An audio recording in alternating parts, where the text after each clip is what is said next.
अस्सलाम वालेकुम। उम्मीद करती हूँ कि आप लोग सब खैरियत से होंगे। मेरा नाम डॉक्टर मोमना है और आज की इस वीडियो में हम एक बहुत ही कॉमन डिसऑर्डर के बारे में बात करेंगे जिसे पैनिक अटैक कहा जाता है। अब ये जो पैनिक डिसऑर्डर होता है ये एक एंजाइटी की ही किस्म है जिसमें एंजाइटी के अटैक दोनों के फॉर्म में होते हैं। इसमें बहुत शिद्दत से एंजाइटी की अलामत होती हैं।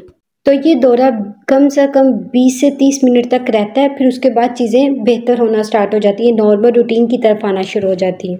तो जब ये दौरा पड़ रहा होता है तो उस टाइम पे इसकी शिद्दत इतनी तेज़ होती है कि ऐसे महसूस होता है कि दिल बहुत ज़ोर से धड़क रहा है। ऐसा लग रहा होता है कि दिल अभी जिस्म से बाहर निकल आएगा और उसके साथ चेस्ट में शदीद दर्द होता है। सांस भी बहुत ज़्यादा तेज़ तेज़ आना शुरू हो जाता है, ये सांस उखड़ने लग जाता है, हाथ पाँव कांपने लग जाते हैं, हाथों में ठंडे पसीने आने लग जाते हैं और इसमें जिस्म बेजान हो जाता है। ऐसे लगता है कि अभी गिरने लगे हैं, अभी बेहोश होने लगे हैं और ये महसूस होता है कि शायद अभी जान निकल जाएगी। किसी चीज़ पे भी कंट्रोल नहीं रहता, अपनी बॉडी पे कंट्रोल नहीं रहता और ये सारी अलामत कभी इतनी शदीद होती है, इतनी शिद्दत से महसूस हो रही होती है कि इंसान फ़ौरन से इमरजेंसी की तरफ दौड़ता है। उसको लगता है कि शायद कहीं दिल का दौरा ना पड़ गया हो या फिर मुझे मौत वाक़या होने वाली है। तो इतनी शिद्दत से इसका दौरा पड़ता है।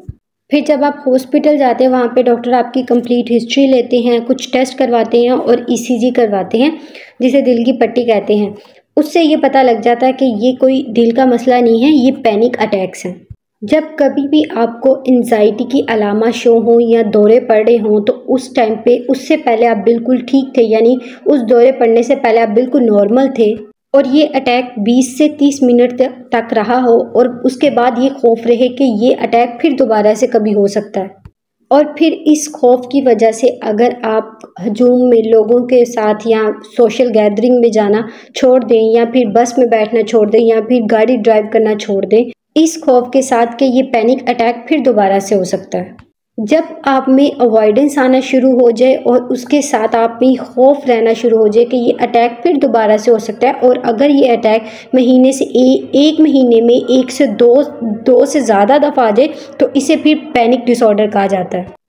पैनिक डिसऑर्डर एक कॉमन डिसऑर्डर है। अमूमन 2 से 3% लोगों में ये डिसऑर्डर पाया जाता है और मेल और फीमेल में इसके होने की शरह तकरीबन बराबर ही है और इसकी अमूमन एज जिस एज में ये बहुत ज़्यादा कॉमन होता है वो 15 साल से 55 साल की उम्र के लोगों के दरमियान ये बहुत ज़्यादा देखा जाता है। जब कभी आप में से किसी को कोई भी ऐसी अलामत ज़ाहिर होना शुरू हो तो सबसे पहले आपने ये रूल आउट करवाना है कि कहीं आपको कोई जिस्मानी बीमारी तो नहीं है या कहीं दिल का मसला तो नहीं है, ईसीजी करवानी है, टेस्ट करवाने हैं या थायराइड का मसला तो नहीं है। उस सिचुएशन में भी आपने टेस्ट करवाने हैं और जब आपके वो सब टेस्ट नॉर्मल आ जाए तो फिर उसके बाद ये चीज़ रूल आउट हो जाए कि आपको कोई जिस्मानी बीमारी नहीं है तो उस कंडीशन में फिर यही कहा जाता है कि पैनिक अटैक होने के इम्कानात बहुत ज़्यादा हैं। अब इसका इलाज क्या है? इसके ट्रीटमेंट 2 तरह से होते हैं। सबसे पहले तो ऐसे पेशेंट को साइकेट्रिस्ट के पास जाना बहुत ज़्यादा ज़रूरी है। फिर वो उनकी काउंसलिंग करते हैं, उनकी कॉग्निटिव बिहेवियर थेरेपी की जाती है, उसके बाद उनको डीप ब्रीथिंग एक्सरसाइज सिखाई जाती हैं और उसके अलावा उनको मसल रिलैक्सिंग एक्सरसाइज सिखाई जाती हैं। उसके अलावा पेशेंट को काम रिलैक्स रहने के लिए कुछ एक्सरसाइज सिखाई जाती हैं क्योंकि ये चीज़ बहुत ही इंपॉर्टेंट है। जब पैनिक अटैक हो रहा होता है उस टाइम पे ये फीलिंग्स आ रही होती है कि शायद अभी दिल का दौरा पड़ जाएगा, बहुत ही शिद्दत से ये पैनिक अटैक महसूस होते हैं। तो उस कंडीशन में जितना आप रिलैक्स करेंगे, जितना खुद को काम रखेंगे, ज़्यादा इम्कानात होते हैं कि आपके ये सिम्टम यानी पैनिक अटैक ख़त्म होने के चांसेस ज़्यादा होते हैं।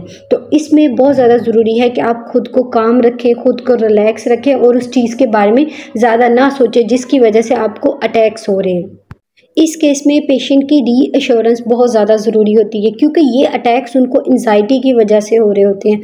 खुदा न खास्ता इसकी वजह से जान जाने का बिल्कुल भी ख़तरा नहीं होता क्योंकि ऐसे केसेस में कभी ऐसा नहीं देखा कि पैनिक अटैक की वजह से किसी की जान गई हो। पहले ट्रीटमेंट में, फर्स्ट लाइन ट्रीटमेंट में पेशेंट को यही कोशिश की जाती है उसको रीअश्योरेंस करवाई जाए और साइकोथेरेपी के थ्रू उसकी ये जो पैनिक डिसऑर्डर्स हैं, पैनिक अटैक है, उसको कंट्रोल करने की कोशिश की जाए। लेकिन अगर इससे पेशेंट को फ़र्क नहीं पड़ता तो उसके बाद पेशेंट को मेडिसिन पे लेकर जाया जाता है जिसे कहा जाता है बेंजोडाइज़ेपिन।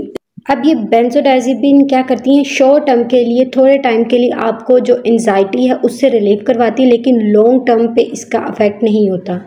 इसके अलावा कुछ और मेडिसिन होती हैं एंटी डिप्रेसेंट, इसकी डिफरेंट क्लासेस होती हैं, तो ये कितनी डोज में देनी है, कितने टाइम के लेनी है, ये आपको आपके डॉक्टर ज़्यादा अच्छे से बताते हैं। अमूमन ये वाली मेडिसिन एक लंबे अरसे तक लेनी पड़ती है, 1 साल तक भी लेनी पड़ सकती है या 10 माह से 1 साल के दरमियान तक की इन मेडिसिन का कोर्स कंप्लीट करना पड़ता है। ये पैनिक डिसऑर्डर एक ऐसी बीमारी है जिससे आप बिल्कुल ठीक हो सकते हैं, मुकम्मल तौर पे आप इस बीमारी से बाहर निकल सकते हैं, इसका इलाज मुमकिन है।